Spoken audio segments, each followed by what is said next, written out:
Astaghfirullahalazim. Astaghfirullahalazim. Astaghfirullahalazim. Astaghfirullahalazim allazi la ilaha illa wal hayyul qayyum wa atubu ilaih.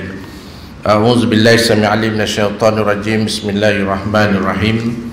Alhamdulillahi rabbil alamin wassalatu wassalamu ala asyrafil anbiya'i wal mursalin wa ala alihi wa sahbihi ajma'in. Rabbi shrah li sadri wa yassir li amri wa hlul 'uqdatam min lisani yafqahu qawli. Allahumma anta rabbi la ilaha illa anta khalaqtani wa ana 'abduka wa ana ala ahdika wa 'adika mastata'tu. A'udzu bika min syarri ma sana'tu abu laka bi ni'matika alayya wa abu zambi faghfirli fa innahu la yaghfiru dzunuba illa anta. Allahumma zidna wa la tanqusna wa akrimna wa la tuhinna wa atina wa la tahrimna wa asina wa la tu'sir alaina wardina wardu anna ya arhamar rahimin. Subhanaka la ilma lana illa ma 'allamtana innaka antal alimul hakim wa la haula wa la quwwata illa billahil aliyil azim. Assalamualaikum warahmatullahi wabarakatuh. Semati pengusi Talian Jawatan Kuasa Surau Jawahar Taman Sentosa, tuan-tuan imam, tuan-tuan guru, orang-orang alim, tuan-tuan haji, puan-puan hajah, tuan-tuan, puan-puan sedang jemaah yang dirahmati Allah sekalian.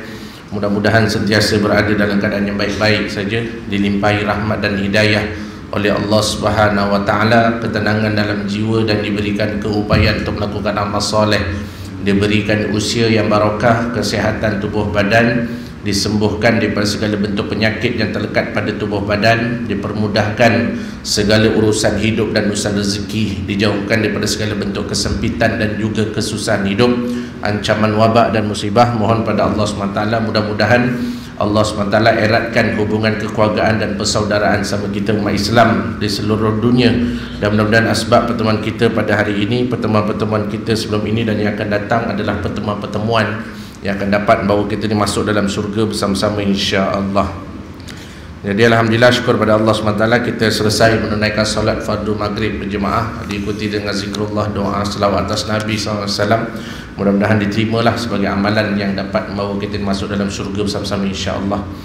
Pertama saya minta maaf, bulan lepas saya tak datang. Saya pun tak ingat sebab apa saya tak datang. Tapi saya tak datang, gitulah cerita. Tapi minggu hari ini alhamdulillah ada orang ingatkan saya tu saya datang. Jadi jalan jam boleh jadi tak jam. Dia macam itulah. Kalau Sentama Sentosa ni dia lain macam. Aura doa tuan-tuan perempuan ni hebat sungguh. Kalau tengok dalam, orang kata dalam Google Map tu macam jam teruk tu. Tapi bila jalan tu mesti sampai. Maksud sampai tu tak sangkut lah. Yang ini ada orang sini ni ada wali-wali agaknya gitu agaknya. Gitulah, doa je lah tuan-tuan. Jadi sambil-sambil doa tu tengah makbul tuan-tuan, kita doakan sekali lah saudara-saudara kita yang berada di Palestin sana. Dah masuk hari yang ke-38 saya, yang sekarang diuji dengan musibah, musuh-musuh Islam yang sentiasa tak puas hati dengan orang Islam ni, di kalangan orang Yahudi terutamanya. Mereka ni akan sentiasa cari jalan untuk memusuhi umat Islam sampai bila? Sampailah Dajjal itu dibunuh, sampailah Ya'juj Ma'juj itu dibunuh. Nanti sampai satu peringkat selepas saja Dajjal itu dibunuh, hidup manusia ni aman. Nabi SAW sebut 40 tahun yang dipimpin oleh Nabi Allah Musa AS. Dajjal dah dibunuh, jadi Imam Mahdi pun mati dulu. Lepas tu Nabi Allah Musa, Nabi Allah Isa AS mentadbir bumi ni 40 tahun. Ada riwayat menyatakan dia berkahwin, ada anak dan sebagainya. Tak tahulah siapa yang kahwin dengan Nabi Allah Isa nanti. Adakah Nabi Isa ni dia akan bawa syariat, peraturan, hukum baru? Jawapannya tak ada. Dia akan ikut syariat Nabi Muhammad SAW. Ketika diturunkan pun pada waktu subuh pun dia sembahyang subuh juga bersama-sama dengan Islam. Ini antara je lah. Jadi peristiwa Palestin ni bukannya cerita pasal konflik agama dan seumpamanya, tetapi dia akan jadi konflik yang akan berterusan. Cuma jatuh bangunnya rakyat Palestin tu memang Allah Ta'ala dah jamin dah. Bumi itu adalah bumi yang diberkati. Disebut di dalam Al-Quran, Subhanallazi asra bi'abdihi lailan minal masjidil haram ilal masjidil aqsa allazi barakna haulahu linuriyahu min ayatina. Diperjalankan Nabi SAW tu daripada Masjidil Haram pergi Masjidil Aqsa, yang linuriyahu min ayatina. Dia kata disebutkan dimuliakan, yang diberkati keliling itu, Aqsa allazi barakna, yang kami telah berkati sekitar. Maknanya bumi Palestin tu bumi para anbiya tapi bumi Palestin juga sebenarnya menjadi ujian kepada manusia, bukannya kepada penduduk Palestin saja, tetapi menjadi ujian kepada kita. Di saat saudara-saudara kita diuji, kita senang kat sini, apa yang kita buat dengan kesenangan kita ni? Membiarkan saudara kita yang berada di sana terus ditindas, ataupun kita ambillah apa-apa langkah perlu untuk kita jawab depan Allah Subhanahu Wa Taala nanti, satu hari nantilah. Sebab kita nak pergi pun tak tahu bila. Kalau kita tahu pergi tu bila, tak apalah. Jadi tuan-tuan yang dirahmati Allah sekalian, insya-Allah malam ni kita sambung kuliah sirah kita.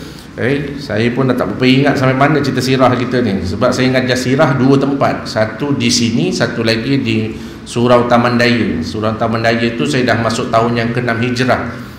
Tahun ke-6 Hijrah saya dah ngajar situ lebih kurang dalam 7 tahun. 7 tahun, tahun ke-6 Hijrah. Yang kat sini ni cerita hijrah Nabi pun sampai lagi.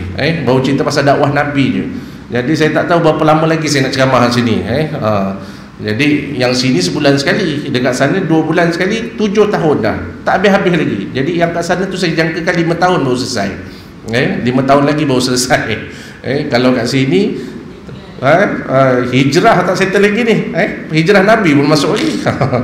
Belum cerita tahun pertama hijrah, tahun kedua hijrah, tahun ketiga, sampailah kewafatan Nabi SAW. Jadi tuan-tuan perempuan hadap je lah, nak macam mana kan.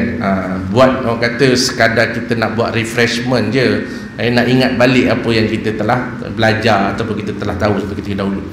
Jadi lepas saya kita telah sampai ke peringkat dakwah Nabi SAW. Lepas wahyu pertama turun, wahyu kedua turun, jadi Nabi SAW ni jadi orang yang sangat bersemangat, semangat. Sebab wahyu pertama lepas Iqra bismi rabbikal ladzi khalaq tu turun kan, Nabi SAW terkejut. Dibawanya oleh isteri Nabi SAW pergi jumpa Waraqah bin Nawfal, sepupu dia.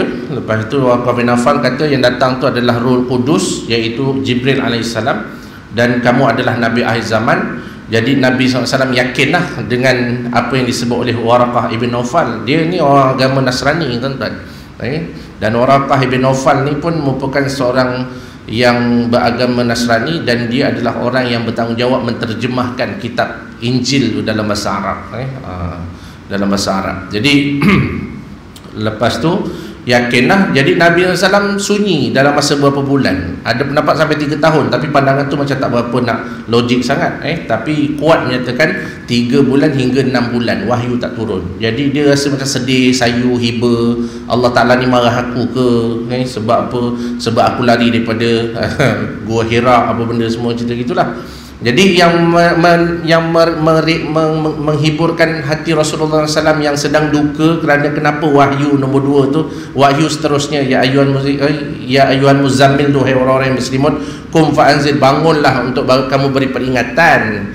Itu kan belum turun lagi. Jadi lama. Jadi Siti Khadijah lah isteri Nabi SAW yang banyak memujuk Nabi SAW. Nabi dengan Siti Khadijah ni ialah pendapat menyatakan bahawa Nabi berkahwin dengan Siti Khadijah, umur Nabi ni 25 tahun, Siti Khadijah 40 tahun. Tetapi ada pandangan lain yang juga kuat menyatakan Siti Khadijah pada ketika itu umurnya 28 tahun. Dengan Siti Khadijah dapat 6 orang anak. Dapat 6 orang anak. Jadi orang pun berfikir secara logik, orang Arab pada ketika itu, kalau Siti Khadijah 40 tahun, tempoh dia mungkin orang Arab Arab Quraisy ni ada umur yang disebut sebagai umur yaksi. Umur yaksi ni umur dia dah sampai umur tu je menopause. Macam itulah. Kita orang Asia ni 60 tahun, 60 tahun. Tapi orang Arab ni dia umur 52 tahun. Tak saya yang orang Arab Quraisy ni 55 tahun. Macam itulah. Disebut sebagai umur yaksi. Sebab bila orang ni dia dah tak tangkit, dan transition tu maknanya untuk proses dia nak tahu yang dia ni sebenarnya dah menopause ke belum, dah menopause ke belum. Gitu. Jadi bila time umur macam tu, itulah disebut sebagai umur yaksi, nama dia. Jarang orang cerita tentang umur yaksi ni. Sampai dia umur 60 tahun maknanya memang menopause. Macam tu. Sebab apa kena tahu benda tu? Sebab dia berkait dengan banyak perkara orang perempuan ni. Terutamanya berkait dengan iddah orang perempuan. Apabila diceraikan suaminya, dia apabila dia belum pernah disetubuhi, apabila diceraikan, maka dia tak ada iddah. Itu namanya janda berhias. Apa sebab nama janda berhias saya pun tak tahulah. Ramai janda datang jemaah saya tu, tapi saya tak dapat bezakan mana yang berhias tak tahu pula. Sama je saya tengok. Yang keluar lift tu sama kok, keluar bunga ke apa tak ada pula. Tapi istilah tu istilah bagi orang perempuan yang tidak pernah disetubuhi. Bila diceraikan dia tak ada iddah. Bagi orang perempuan yang pernah disetubuhi walaupun sekali dalam persetubuhan tersebut, maka apabila diceraikan, maka iddahnya ialah 3 kali suci. Kira 3 kali suci.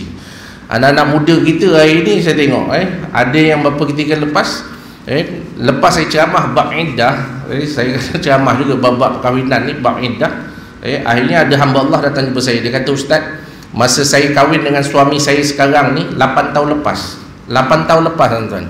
Saya belum habis iddah rupanya." Saya belum habis iddah. Sebab apa? Dia salah kira. Dia salah kira iddah dia. Maka dibawalah kes ke mahkamah. Mahkamah ceraikan suami isteri itu disebabkan pernikahan dia 8 tahun lepas tak sah. 8 tahun. Jadi mahkamah dah ceraikan suami isteri itu dan dah dinikahkan semula dengan menggunakan wali hakim. Ini sebenarnya bahaya kalau salah kira tu. Jadi nak sebutkan cara kira dia macam ni lah, senang cakap ni orang perempuan habis haid, lepas tu dia suci. Ketika dia suci ni, dia tak buat hubungan kelamin pun dengan suami dia. Masa ni suami dia ceraikan dia, maka suci ni adalah suci yang pertama. Ni kiraan dia, suci pertama. Lepas tu datang haid, suci yang kedua. Datang haid, suci yang ketiga. Datang haid, habis iddah. Ini namanya 3 kali suci. Harus menceraikan isteri dalam keadaan suci yang tidak disetubuhi. Tapi yang salah kira ni, dia kira macam mana? Isteri habis haid, lepas tu dia suci. Ketika dia suci ni, satu pagi dia buat hubungan kelamin dengan suami dia. Petang tu laki dia ceraikan dia. Kurang ajar suami. Maka suci ni tak boleh dianggap sebagai suci yang pertama. Tak boleh. Dia kena tunggu datang haid lagi, baru suci yang pertama. Datang haid lagi, suci yang kedua. Datang haid lagi, suci yang ketiga. Datang haid, habis iddah. Gitu. Jadi yang member ni tadi tu, dia belum habis lagi suci yang ketiga tu, lagi seminggu nak habis suci yang ketiga, dia kahwin dengan suami dia tu. Jadi bila dia dengar ceramah saya pasal iddah tu, dah, "Ustaz, sebenarnya masa saya kahwin dengan suami saya dulu 8 tahun lepas, saya belum habis iddah." Jadi siasat betul belum habis iddah. Bawa kes ke mahkamah, mahkamah ceraikan suami isteri tadi tu. Difarakkan nikah, namanya farak nikah. Farak ni dengan perintah mahkamah disebabkan pernikahan itu tidak sah. Banyaklah jenis farak nikah tu tidak sah. Ada yang nikah tak cukup wali, berada kurang daripada 2 marhalah, terpaksa diceraikan walaupun dah 4 tahun kahwin. Ada tuan-tuan, di Johor ada cerita-cerita macam ni.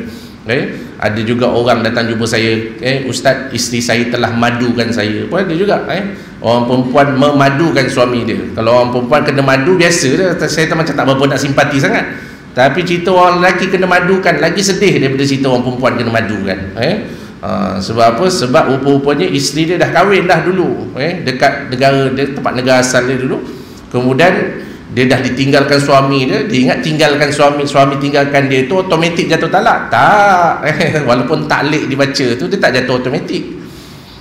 Jadi berhijrah ke Malaysia, entah dipalsukan dokumen akuan bujang dan sebagainya, akhirnya kahwin. Lepas kahwin, suami dia yang kat sana datang, dia kata, "Pak Ustaz, saya tak pernah pun ceraikan isteri saya." Dia kata macam tu. Sudah cakap, tak pernah ceraikan.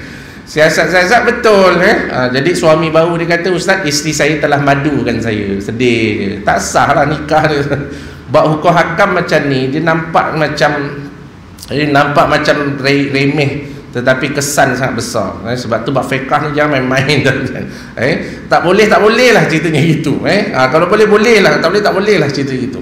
Orang perempuan yang dah menopause ataupun dah tak datang haid lagi, dah dibuang rahim dia, iddah dia 3 bulan. 3 kali suci tak semestinya 3 bulan. 3 kali suci, kalaulah dia datang haid 2 bulan sekali, maka iddah dia kalau 3 kali suci 6 bulan. Kalau dia datang haid 1 bulan setengah sekali, kalau dia punya iddah yang 3 kali suci, maka iddahnya 4 bulan setengah. Dia kira suci. Salah satu quruk dia dalam Al-Quran tu.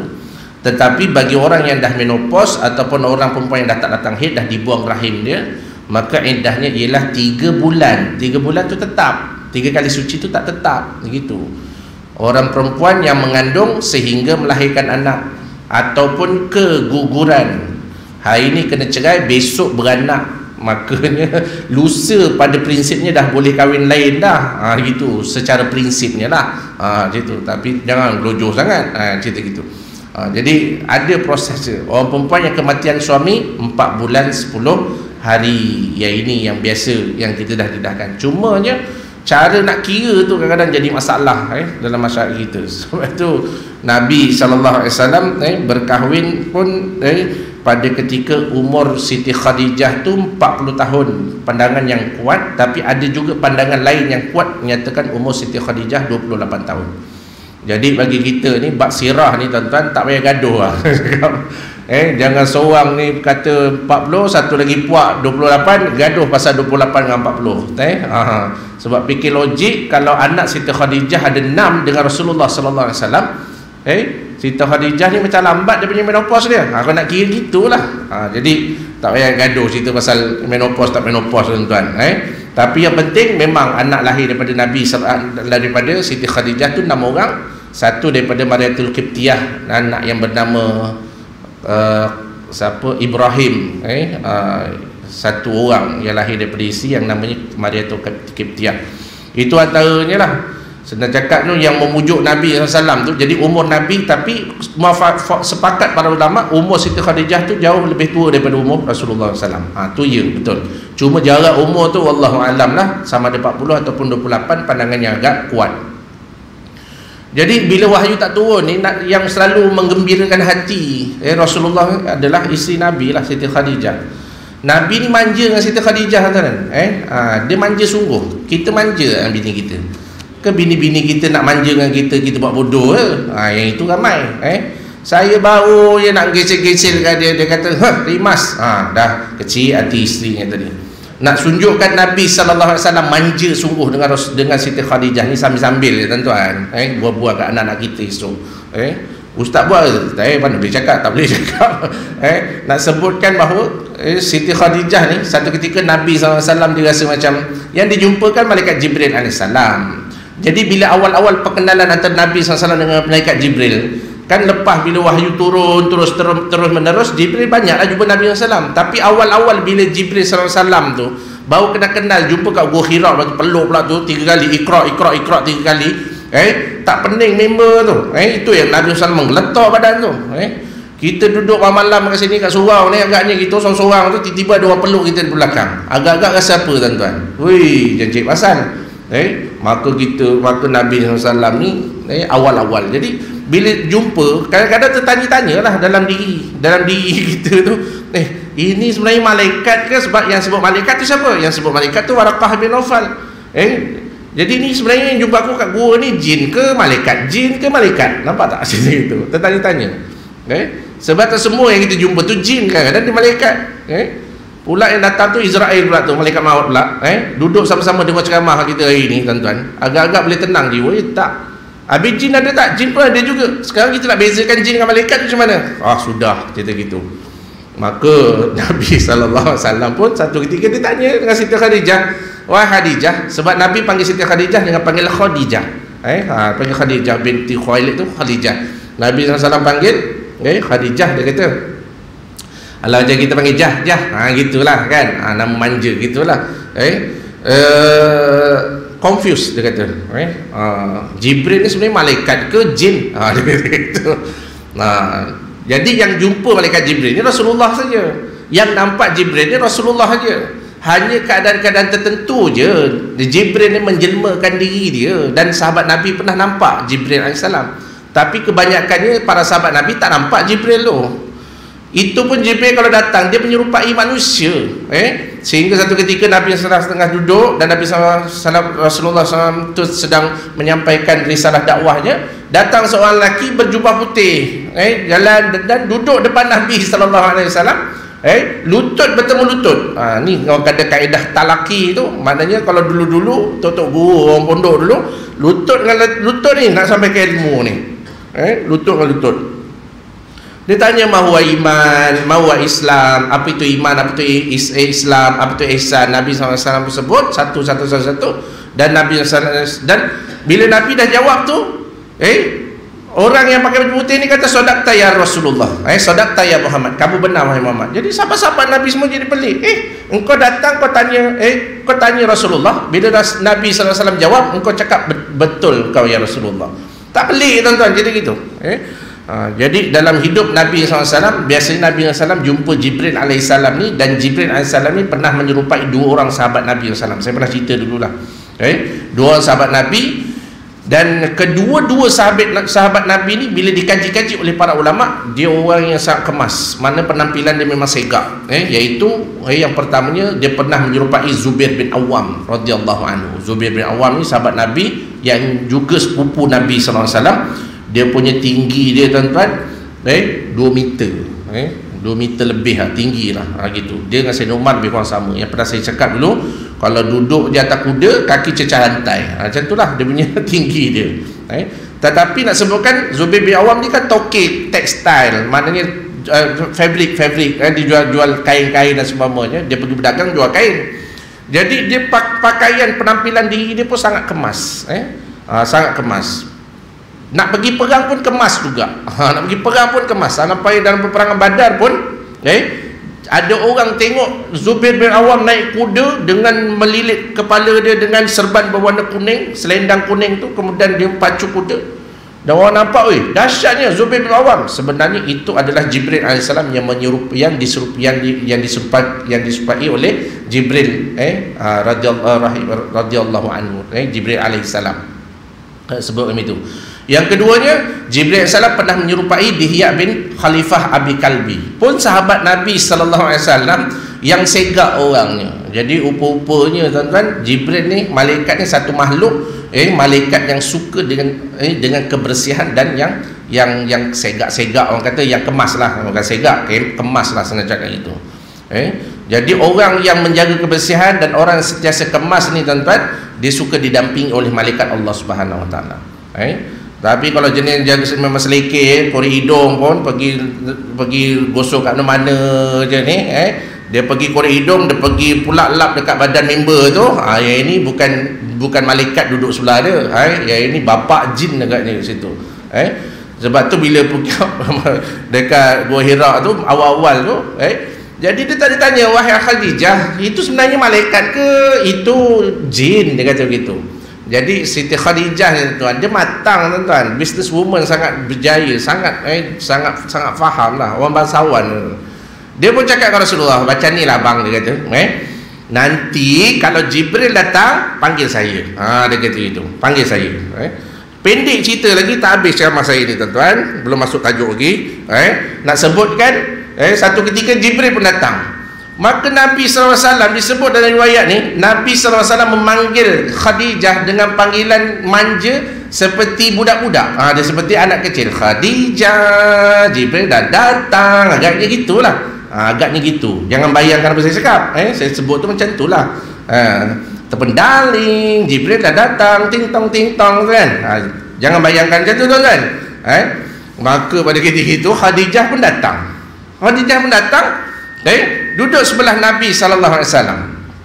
Tapi Khadijah tak nampak Jibril tu. Dia nampak Rasulullah.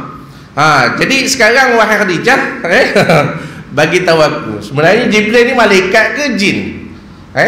Maka Khadijah pun bertanya pada Rasulullah, sekarang Jibril ada lagi tak? Ada, dia kata dia tu. Okey, wahai Rasulullah, mai sini. Duduk kat paha kiri aku. Duduk kat paha kiri aku, dia kata gitu.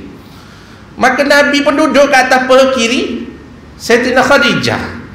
Tak berat ke Ustaz? Kalau saya yang duduk lepeh tuan-tuan. Sebab gitu. Maknanya Nabi SAW ni duduk betul-betul dekat paha kiri Siti Khadijah.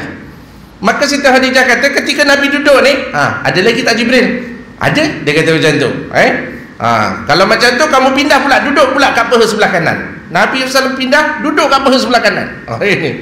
Lalu Siti Khadijah pun tanya, ada lagi tak Jibril? Ada, dia kata macam tu. Kalau macam tu, kamu pergi belakang aku, wahai Rasulullah. Nabi ikut aja apa yang disuruh Khadijah ni. Punyalah bagusnya cerita gitu. Kita kalau suami kita suruh apa, diikut je, bahagia tak kita? Suami kita yang sengsara. Sebab apa, saya pasti ikut je Ustaz apa bini saya cakap. Yelah, awak nak jadi macam Nabi dengan Siti Khadijah. Jangan samakan Siti Khadijah tu dia saja nak atas Nabi SAW tu. Duduk belakang aku ni wahai Rasulullah. Maka Nabi duduk belakang Nabi belakang Siti Khadijah. Sekarang Jibril ada lagi tak? Tak ada. Kalau macam ni duduk depan aku. Dia kata macam tu, duduk depan aku. Dan Siti Khadijah nak buat-buat macam buka dia punya penutup kepala dia. Maka ketika nak buka tu, Khadijah bertanya pada Rasulullah, ada lagi tak Jibril? Dah tak ada. Maknanya yang datang tadi malaikat. Dia kata macam tu. Kenapa cakap malaikat? Sebab malaikat dia tak suka tengok aurat manusia. Ni dalam faham ajaran agama dalam kitab Injil pun dikatakan gitu, mengikut sebagian pendapat gitu. Macam tu cara nak try. Cara nak try. Itu nak sambil-sambil lah tuan-tuan. Jadi balik semula cerita pasal wahyu tadi, bila turun saja kum fa'anzir, bangunlah bagi peringatan, Nabi terus jadi semangat. Jadi semangat Nabi untuk berdakwah ni bermula ketika turunnya ayat yang kedua dalam surah Muzammil. Kum fa'anzir, bangunlah untuk memberi peringatan. Maka bermulalah fasa Nabi SAW berdakwah secara sulit, secara sembunyi-sembunyi begitulah kepada ahli keluarganya. Dan antaranya ialah isteri Nabi SAW sendiri, Sayyidina Abu Bakar, Sayyidina Ali, umur 5 tahun pada ketika itu. Sahabat Nabi SAW yang lain, antaranya siapa namanya tu, Ibn Afraq tu saya tak ingat, iaitu pun ada beberapa orang sahabat Nabi SAW yang telah diislamkan oleh Rasulullah SAW. Rata-rata kalau orang miskin, yang kaya macam Siti Khadijah, macam siapa, Sayyidina Abu Bakar As-Siddiq, itu kaya-kaya lah, mereka berpengaruh.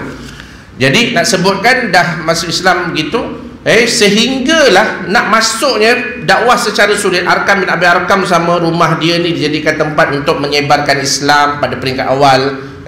Sebab tu bagus kalau kita ada rumah tuan-tuan, jadikan rumah kita sebagai tempat pusat ibadah. Maksudnya pusat dakwah, bukan dakwah yang kita nak.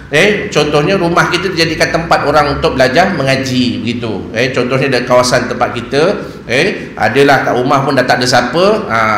Hari ni malam ni semua ngaji kat rumah kita. Ngaji kat rumah kita. Lepas tu besok rumah member pula begitu gila-gila. Ngajilah. Tak semestinya nak kena sediakan jamuan je, benda biasa-biasa je, bawa je daripada rumah, kalipat 2-3 keping. Kalau 4-5 orang banyak juga cerita gitu kan. Kita bukan nak makan sangat, nak ngaji je. Jadi rumah kita ada barokah tempat tu. Tempat tu ada barokah sebab apa? Sebab malaikat Allah SWT dia suka, Allah Ta'ala pun suka dengan orang yang memanfaatkan nikmat Allah ni ke jalan agama. Maknanya apa? Kita gunakan kereta kita untuk jalan agama, Allah Ta'ala suka. Ada orang yang jenis dia ada kereta besar maknanya, tengok surau pun tak ada kereta jenazah, maka dia gunakan, dia ada van ke, maka digunakan kenderaan tu untuk dijadikan van jenazah dan sebagainya. Maka barokah yang datang terhadap nikmat Allah Ta'ala tu. Sebab apa? Sebab kita manfaatkan nikmat tu untuk agama. Yang ini sebenarnya yang Allah SWT sangat suka hamba-hambanya begitulah. Jadi sama juga Arkam bin Abi Arkam pun, walaupun umur dia baru belasan tahun, dia memeluk agama Islam dan melihat kesukaran Nabi SAW untuk berdakwah pada ketika itu, nak menyampaikan risalah dakwah. Sebab dulu rumah kecil-kecil, malah di kalangan mereka ni ada hamba-hamba sahaya seperti Sayyidina Bilal bin Rabah, yang ini termasuklah Ammar bin Yasir. Kita tahu semuanya kalangan hamba pada ketika itu. Jadi mana ada pot? Tak ada pot nak dakwah terang-terangan, tak boleh. Bila jumpa Nabi SAW kat luar, nanti orang ingat ini Nabi ni Muhammad punya orang ni, cerita begitu. Jadi akhirnya mereka ni Arkam bin Abi Arkam ni, dia offer rumah dia. Rumah dia tak ada orang, maka rumah dia je tempat Nabi SAW mengajarkan Islam pada peringkat awal Islam tu berkembang. Sehinggalah macam dah lama sikit pada ketika itu, 13 tahun kan di Mekah, 3 tahun secara sulit. Kemudian nak disebutkan Nabi SAW ada sahabat-sahabat Nabi yang agak macam berani sikit. Siapa dia? Antaranya tu daripada suku Ghifar yang namanya Abu Zar Al-Ghifari. Tu antara sahabat-sahabat Nabi yang awal-awal tu. Sebab dia itulah yang akhirnya menyebabkan Nabi SAW bersemangat untuk menyampaikan dakwah secara terang-terangan gitu. Secara terangan. Sebab apa? Dia daripada suku Ghifar. Suku Ghifar ni macam orang Arab Badui tuan-tuan. Tapi suku Ghifar ni dia bukan jenis duduk berkelompok-kelompok, tak. Dia macam satu tempat tu, dia satu keluarga macam tu. Tu suku Ghifar, cara dia macam tu lah. Sebab tu Arab Badui, suku Ghifar nak orang yang berani tuan-tuan. Alah macam kita pergi setengah kampung tu lah, dekat situ kampung, Dekat situlah pakcik dia, kat situlah semua ahli keluarga dia, pengurusi masjid pun dia, AJK masjid pun dia, orang punya keluarga juga. Dia pernah, kita tengoklah macam atuk-atuk kita dulu beli tanah terus besar dan tanah tu jadi kampung, dia terus ke kampung. Jadi di kalangan AJK PIBG, pengurusi PIBG sekolah pun dia orang sakat dia. Memang itulah, Datuk Kelas masjid pun sama. AJK Helwa pun sama jugalah. Kalau buat majlis Yasin pun keluarga dia lah semua macam tu. Macam itulah, tu suku Ghifar. Jadi pada satu rumah ni mereka berkembang. Macam itulah suku Ghifar. Orang sangat berani suku Ghifar ni, tuan-tuan. Jadi bila dia dengar cerita tentang kedatangan Nabi akhir zaman, dia tahu nak tengok tanda-tanda daripada ketika itu, maka Abu Zar ini telah melalui perjalanan jauh pergi ke tanah suci Mekah dan meluk agama Islam. Jumpa Nabi SAW yang pernah saya cerita dulu, seminggu, sebulan, 30 hari dia berada di kota Mekah tu. Dia memerhatikan tanda-tanda kenabian yang ada pada Rasulullah SAW, akhlak, sikap dan seumpamanya. Sebab apa? Jundub bin Abi Jundub dia menyatakan, sepupu dia kata, kalau kau nak tahu Nabi akhir zaman, dia punya tanda macam ni, cani. Maka Abu Zar pun okey, aku dengar ada Nabi akhir zaman nama Muhammad dekat Mekah tu, maka dia pergi. Kalau dia betul Nabi akhir zaman, aku nak masuk Islam. Ni hebatnya orang suku Ghifar ni, tuan-tuan. Pendiriannya sangat tegas. Dia pun pergi. Bila pergi seminggu, sebulan, dengan tak ada bekalan makanan apa semua, akhirnya dia yakin yang masuk di Masjidil Haram pada di kawasan Kaabah tu adalah Rasulullah SAW. Dia yakin sebab apa? Pemerhatian dia selama 30 hari, tuan-tuan. Jumpa Rasulullah SAW, maka Nabi SAW pun menegur dia ni, Abu Zar ni. Apa yang disebutnya? Nabi SAW tanya beberapa perkara. Yang pertama, Nabi SAW tanya, apa khabar kamu? Ini pun saya dah cerita apa khabar. Kalau orang luar datang tempat kita, kita yang sapa dia, dia akan rasa macam diri dia macam diberi perhatian. Kalau orang luar datang tempat kita, kita buat bodoh tak layan, dia jadi macam tak berapa nak selesa, dia macam takut gitu. Yang keduanya, dia tanya daripada mana. Ni perkataan-perkataan yang biasa Nabi SAW akan tanya kepada orang luar yang datang ke dalam ke kota Mekah begitu. Kamu asal daripada mana? Aku daripada suku Ghifar, ya Rasulullah, dia kata begitu. Antara soalan akhir yang ditanyanya ialah, dah makan ke belum? Ni soalan dah makan ke belum. Suka, tuan-tuan, orang tanya dah makan ke belum, tuan-tuan. Lagi-lagi orang dah lapar, lama tak makan ni, cuba tanya dia, dah makan ke belum? Suka. Ataupun jom pergi ngeteh ya. Ni pun ada juga orang suka juga. Tapi kalau ngeteh dia je yang apa, asyik kita dia bayar, tuan-tuan faham lah. Nak tahu kawan kita kedekut tak kedekut, tuan-tuan, bila makan kita je yang bayar. Bila time air teh tu dah tinggal sikit tu, time tu lah pergi toilet lah, time tu lah ambil okok, dia isap okok kejap kat situ kan.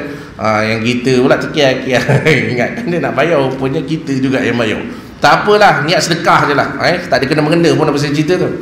Yang situlah, maka Nabi SAW tadi dah makan belum? Kata belum ya Rasulullah. Jadi selama kamu berada di sini, apa yang kamu makan? Aku cuma hanya minum air zam-zam saja. Air zam-zam tu telaganya kan pernah dijumpai semula oleh pakcik atuk Nabi SAW. Digali semula. Maka sebab tu Nabi SAW dipandang mulia di kalangan orang Arab di Mekah tu. Disebabkan apa? Sebab jasa atuk dia Abdul Muttalib dulu yang pernah menggali semula telaga Zam-Zam yang dah lama hilang dah. Dia ada satu fasa memang telaga Zam-Zam tu hilang. Jadi Abdul Muttalib ni dia berusaha cari. Orang kata dia apa benda lah, buat kerja gila. Ini cerita dongeng lah, mana ada lagi telaga Zam-Zam ni. Oleh kerana semangat dia nak cari telaga Zam-Zam, maka satu malam tu dia mimpi dekat mana berada telaga Zam-Zam. Itulah tempat sekarang yang telaga Zam-Zam tu. Maka dia bawa anak dia Al-Haris pergi gali. Maka orang Mekah yang tengok dia menggali seorang-seorang dengan anak dia macam tu, dia kata, Abdul Muttalib, kamu ni ketua Mekah lah, takkanlah kamu nak kerja ni agak-agak lah. Benda kaut-kaut pun kamu percaya macam gitu. Abdul Muttalib ni tetap menggali-gali. Akhirnya terpancarlah air Zam-Zam, telaga Zam-Zam yang dah lama hilang tu. Maka itulah yang kita guna sampai sekarang. Tu jasa Abdul Muttalib tu, Datuk Nabi SAW. Sebab tu Nabi pun dipandang mulia. Jadi pada ketika itulah dia kata, selama kamu berada di Mekah ni, apa yang kamu makan? Tak makan apa-apa kecuali minum air Zam-Zam. Dia kata tu. Di situlah Nabi kata, kalau kita minum air Zam-Zam ni, kalau kita niat untuk kenyang, maka dia akan jadi makanan. Tapi kalau kita minum air Zam-Zam tu niat untuk ubat, maka dia akan merawat penyakit kita. Itulah sebab tu minum air zam-zam tu niat dalam hati. Mana ambil syafaat daripada air zam-zam, mana kelebihan yang ada pada air zam-zam tadi tu, niat, dengan niat yang baik, bersangka baik kepada Allah, insya-Allah penyakit kita sembuh. Saya dulu sebelum pergi tanah suci tu, kepala saya selalu sakit kan, cakap ya Allah macam mana. Lalas, oh betul, kita minum air zam-zam banyak. Ialah selain daripada tawaf tu, nak reset balik kita punya kepala otak kita, agak radiasi banyak sangat gitu. Minum air zam-zam, minum sepanjang masa kat sana, niat minum tu untuk ubat. Maka alhamdulillah hilang sakit kepala. Macam itulah. Arwah bapa saya pun dulu suspek kanser prostat. Masuk hospital lagi beberapa hari nak pergi umrah. Maka dia kata nak keluar sebab dah nak pergi umrah ni, pergi umrah ke sana, minum air zam-zam banyak. Niat untuk jadi ubat. Balik cek, dah tak ada lagi dah simptom prostat tu, kanser prostat pun dah tak ada dah gitu. Jadi mungkin betul lah, bukan mungkin betul, mungkin disebabkan apa yang kita percaya daripada apa yang Nabi SAW cakap tu boleh jadikan panduan atau menjadikan kita punya ialah kita cubalah ikhtiar, jadi satu ikhtiar. Pendekkan cerita lagi tuan-tuan, tak habis juga masa kita. Jadi nak sebutkan Nabi SAW pun dakwah secara terbuka pada ketika itu. Dakwah secara terbuka. Abu Zar Al-Ghifari ni yang menjadi sebabnya. Jadi bila dia dah memeluk agama Islam, Nabi dah layan dia baik, dia memeluk agama Islam. Bila dia memeluk agama Islam, dia tengok dakwah Nabi ni masih lagi macam tersekat-sekat. Sebab apa? Nabi dakwah secara sulit. Kerana apa? Tak ramai di kalangan sahabat-sahabat Nabi yang telah memeluk agama Islam sanggup mendeklar diri dia, isytihar diri dia telah memeluk agama Islam. Sebab banyak di kalangan mereka ni hamba. Jadi ancaman daripada orang besar Mekah ni sangat dahsyat. Dia sebenarnya sanggup bunuh. Kalau tuan ni bunuh hamba, tak salah tuan ni. Sampai peringkat macam tu. Kalau tuan tu merogol hambanya, tak salah mengikut undang-undang, tuan-tuan. Jahiliah ni zaman pada kita-kita. Sebab tu tak ramai yang declare, tuan-tuan. Tak ramai yang declare. Apa yang berlaku pada ketika itu, maka ni perangai Abu Zar Al-Ghifari ni dia pun pergi kat tengah-tengah Mekah, kota Mekah tu, dia pun jerit, sesungguhnya aku telah ikut ajaran Muhammad. Dia kata macam tu, cakap kuat-kuat begitu. Orang di tengah dekat kedai-kedai kopi apa benda, bila dengar saja seorang lelaki luar ni, suku Ghifar ni, dia orang tak kenal tu daripada suku Ghifar tu. Bila dengar saja, maka orang pun keroyok ramai-ramai, tuan-tuan. Dia belasah. Maka dia bangun lagi, aku ikut ajaran Muhammad. Dia punya tegas dia, tuan-tuan. Dia belasah. Tiba-tiba ada pembesar Mekah, saya tak ingat Abu Jahal ke siapa, tengok-tengok yang kena belasah tu Abu Zar Al-Ghifari. Maksudnya apa? Dia suruh orang yang pukul dia tu, stop. Kamu kenal tak siapa ni? Dia kata, ini orang daripada suku Ghifar ni. Suku Ghifar ni, tuan-tuan, dikenali bukan Arab Badui je. Orang Mekah nak pergi ke Syam, dia lalu suku Ghifar ni kampung, tuan-tuan. Dan suku Ghifar dikenali sebagai satu puak yang power dalam menyamun, penyamun jalanan yang sangat power, tuan-tuan. Dia bukan biasa-biasanya. Dia kalau samun ni bagi bunuh terus, bagi mati je. Yang biasanya yang diancam ialah kafilah-kafilah dagangan yang nak pergi berniaga berdagang. Dia kata kalau kita bunuh dia ni, habis kita. Dagangan kita ni banyak nak pergi ke Syam. Kalau kita bunuh dia ni, nanti suku Ghifar akan balas dendam, habis semua. Dia kata begitu. Sudah cerita gitu.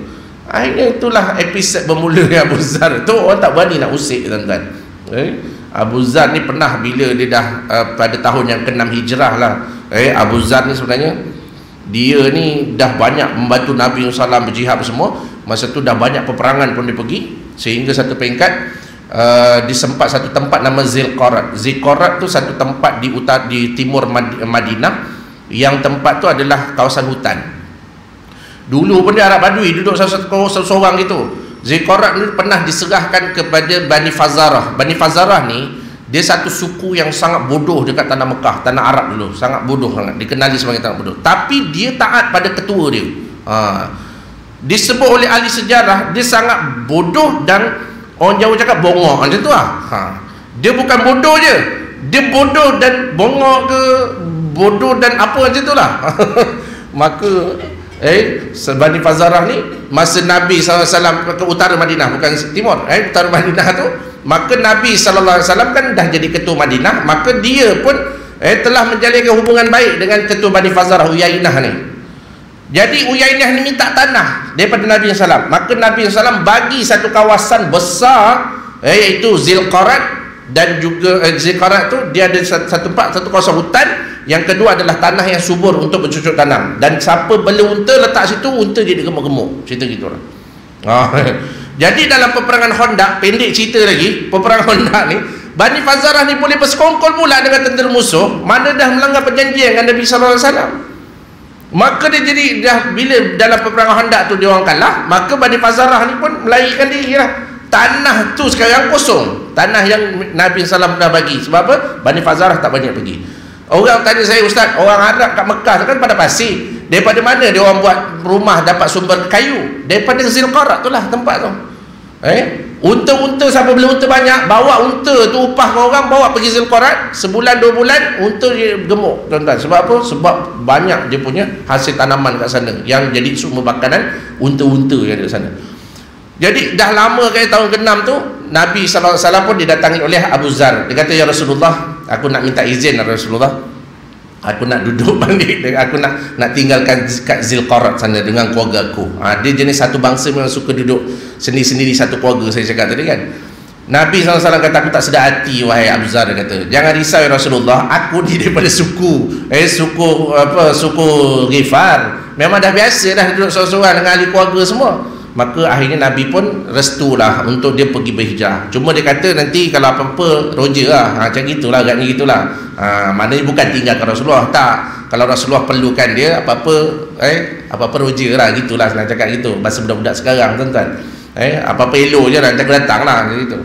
Maka dia pun tinggal dan dia minta izin untuk jaga unta Nabi SAW. Unta Nabi ada 20 ekor, nama Hiqah. Hiqah tu unta yang banyak susu. Jadi dia minta izin untuk jaga unta Nabi SAW. Nabi benarkan.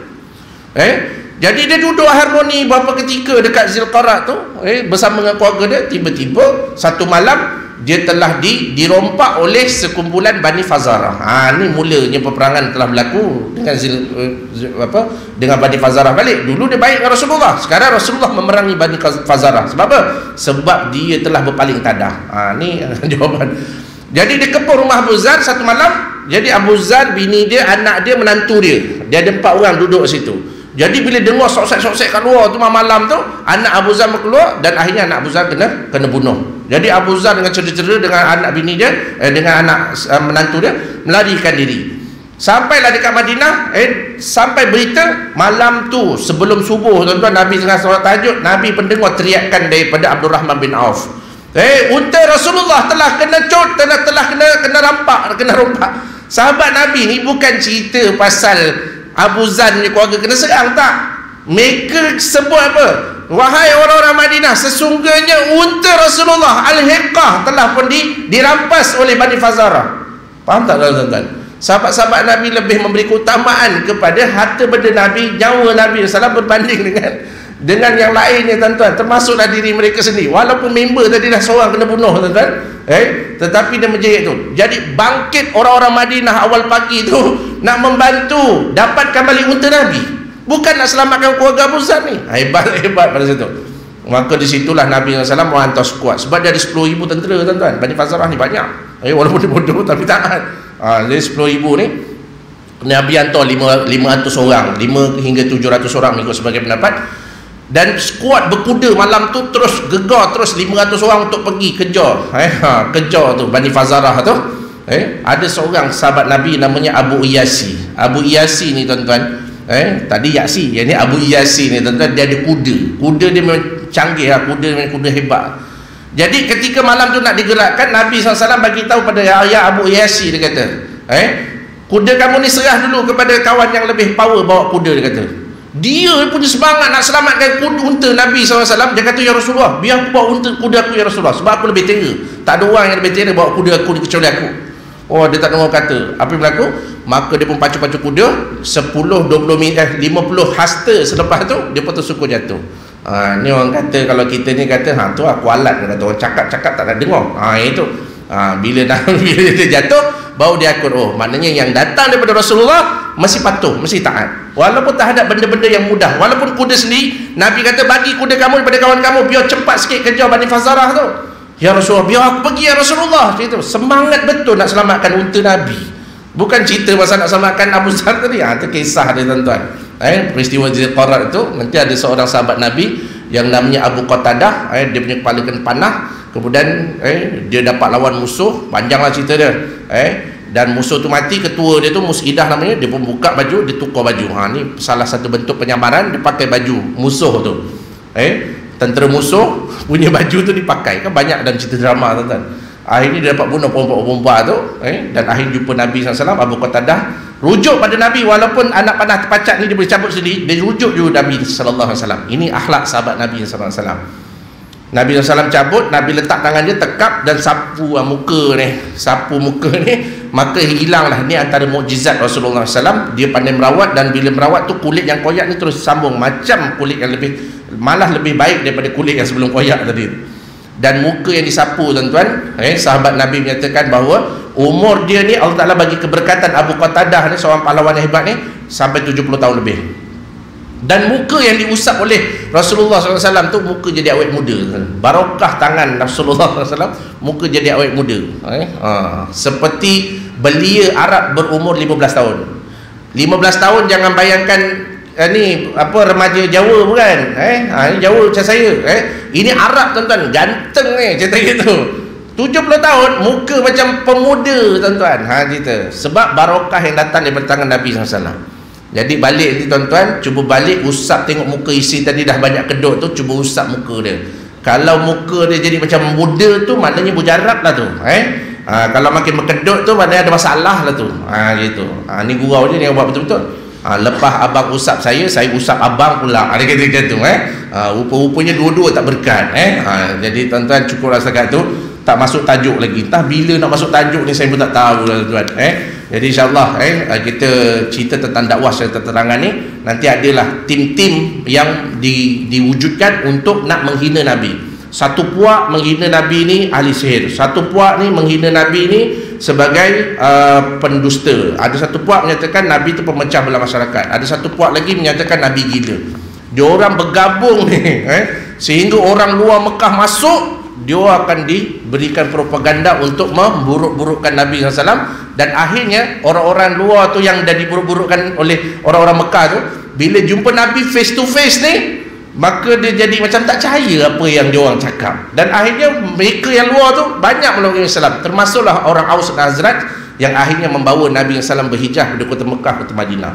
Cerita ni 10 tahun lagi tuan-tuan. Jadi akan datang, kalau kita boleh cerita 2 tahun, ada lagi 5 kali kuliah lah. Kalau sekali saya lompat je, kita ikutlah tuan-tuan, 1 kali kuliah pun tak apa. Tapi tak berapa puas lah cerita ni kalau tak ada sambung tu. Sebab saya banyak merapu, cerita merapu tak masuk tajuk juga. Minta maaf tuan-tuan, gurau-gurau senda saja, tak macam beria sangatlah. Jadi mudah-mudahan Allah Ta'ala beri rahmat pada kita. Asbab kita belajar sirah, rapat hubungan kita dengan Rasulullah, dipilihlah untuk kita masuk dalam syurga sama-sama insya-Allah. Bersama-sama dengan Nabi SAW, kita jumpa dengan baginda satu hari nanti bersama para sahabat Nabi, dan kita semua rasa gembira sama-sama insya-Allah satu hari nanti. Wallahu a'lam bishawab. Minta ampun, minta maaf. Wabillahi taufiq wa hidayah. Assalamualaikum warahmatullahi wabarakatuh. Tasbih kafarah suratul As.